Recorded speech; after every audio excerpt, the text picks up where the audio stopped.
CORALINE by Neil Gaiman.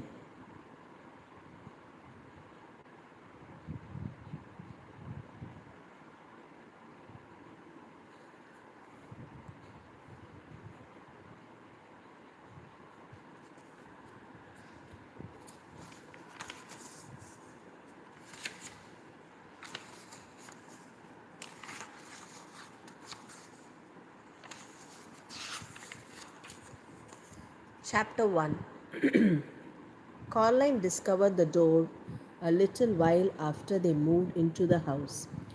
It was a very old house. It had an attic under the roof and a cellar under the ground and an overgrown garden with huge old trees in it.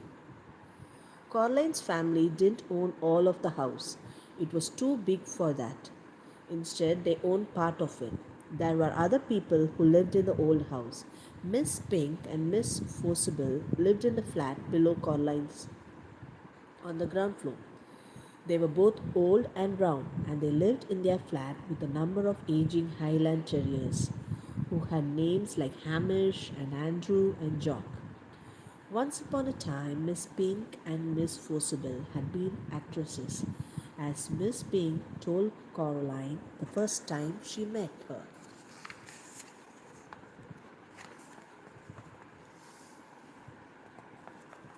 You see, Caroline, Miss Pink said, getting Caroline's name wrong.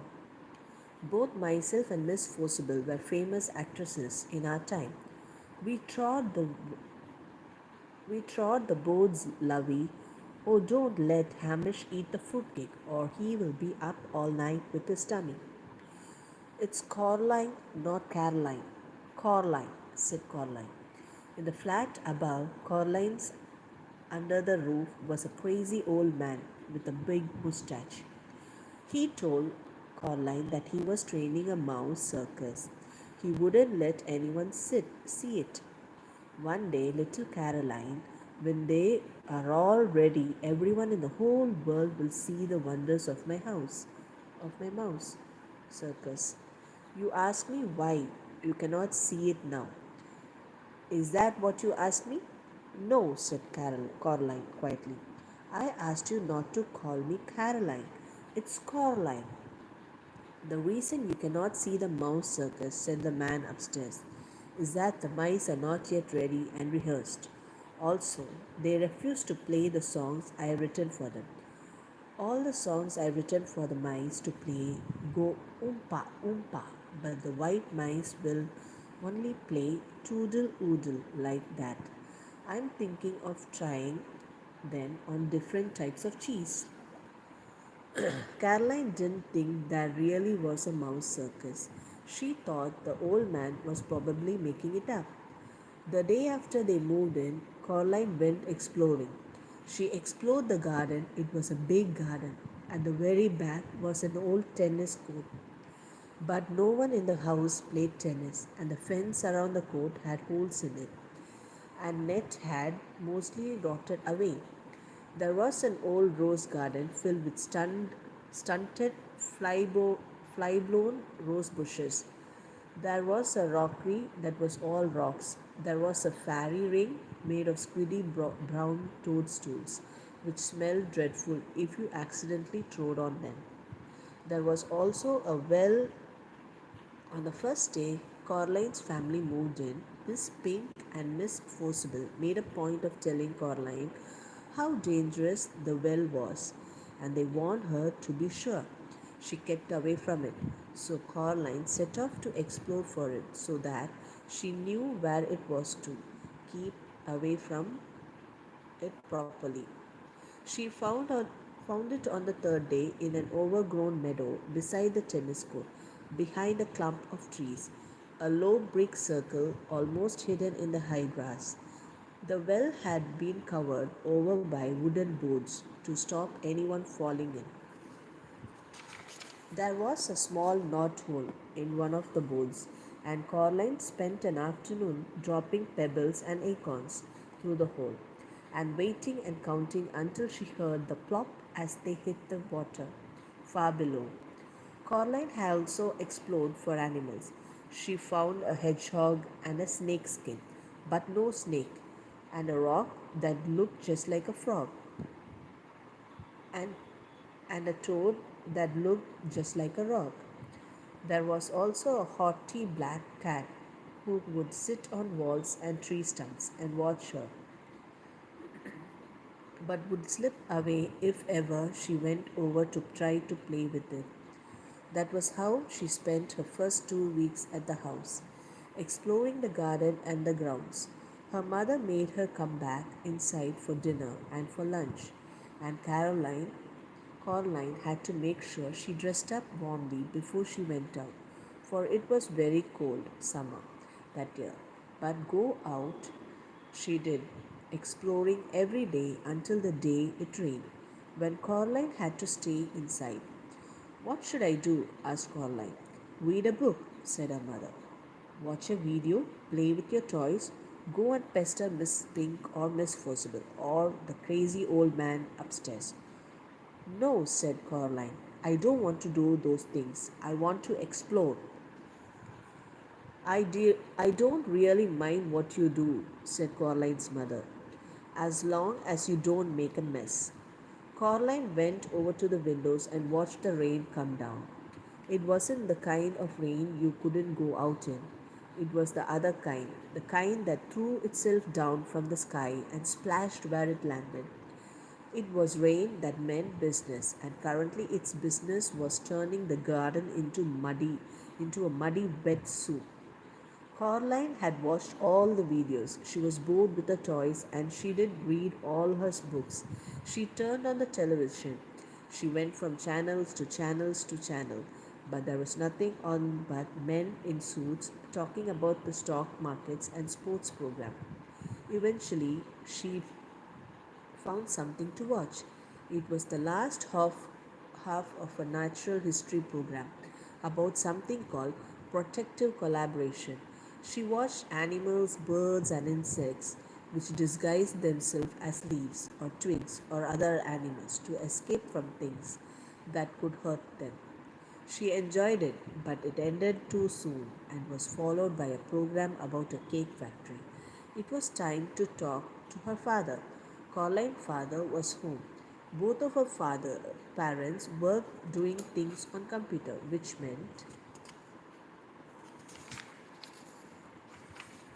that they were home a lot of time. Each of them had their own study. Hello, Caroline, he said when she came in without turning around. Said Caroline. It's raining. Yep, said the father. It's bucketing down. No, said Caroline. It's just raining. Can I go outside? What does your mother say? She says you're not going out in weather like that, Caroline Jones. Then no. What does your mother say?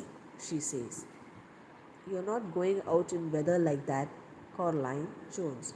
Then no. She says you're not going out in weather like. But I want to carry on exploring. Then explore the flat, suggested her father. Look, here's a piece of paper and pen. Count all the doors and windows. List everything Blue Mount an expedition to discover the hot water tank. And leave me alone to work. Can I go into the drawing room? The drawing room was where the Jonases kept the expensive and uncomfortable furniture. Caroline's grandmother had left them when she died. Caroline wasn't allowed in there. Nobody went in there. It was only for best. If you don't make a mess and you don't touch anything, Caroline considered this carefully. Then she took the paper and pen and went off to explore the inside of the flat. She discovered the hot water tank. It was in a cupboard in the kitchen. She counted everything blue 153. She counted the windows 21. She counted the doors 14. Of the doors that she found, 13 opened and closed. The big carved brown wooden door at the far corner of the drawing room, was locked. She said to her mother, Where does that door go? Nowhere, dear. It has to go somewhere.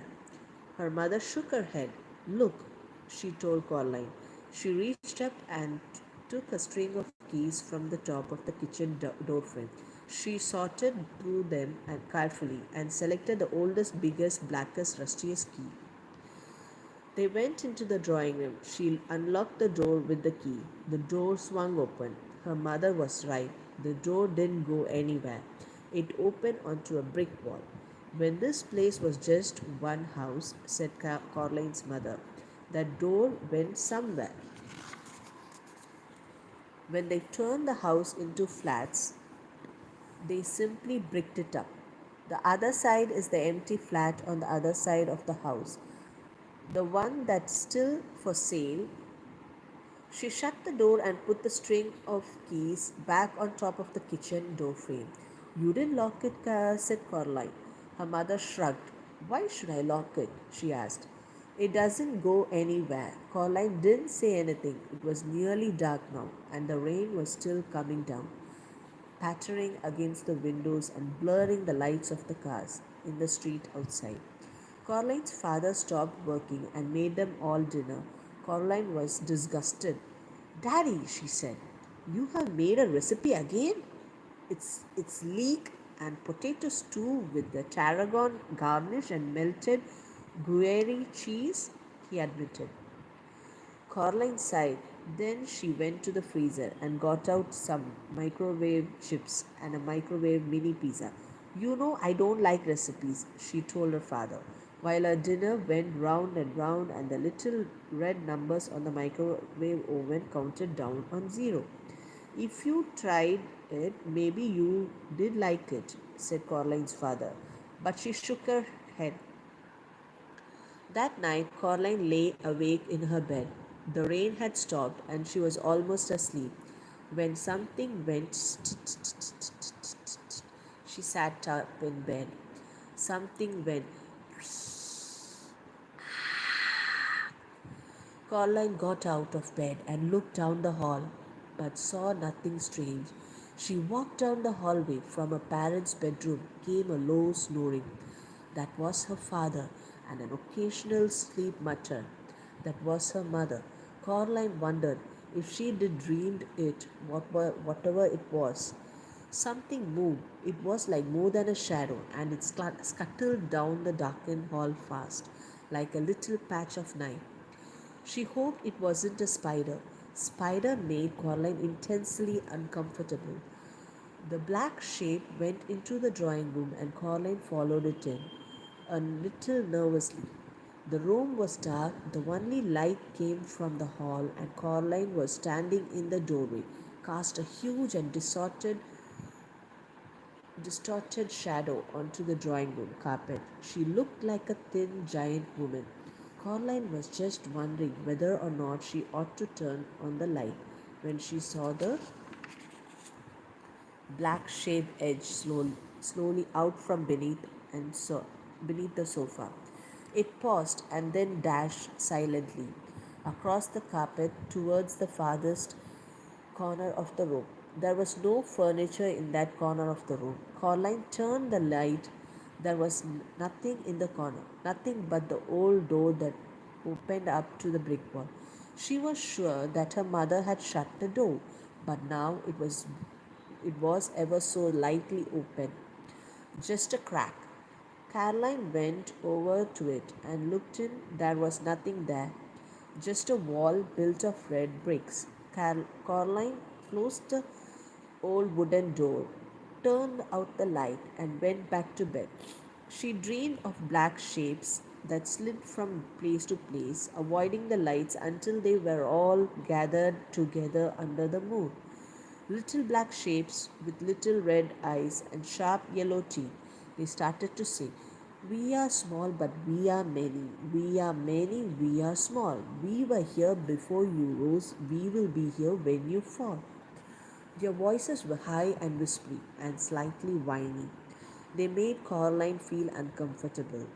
Then Caroline dreamed a few commercials, and after that, she dreamed of nothing at all. She passed Caroline the stone with a hole in it.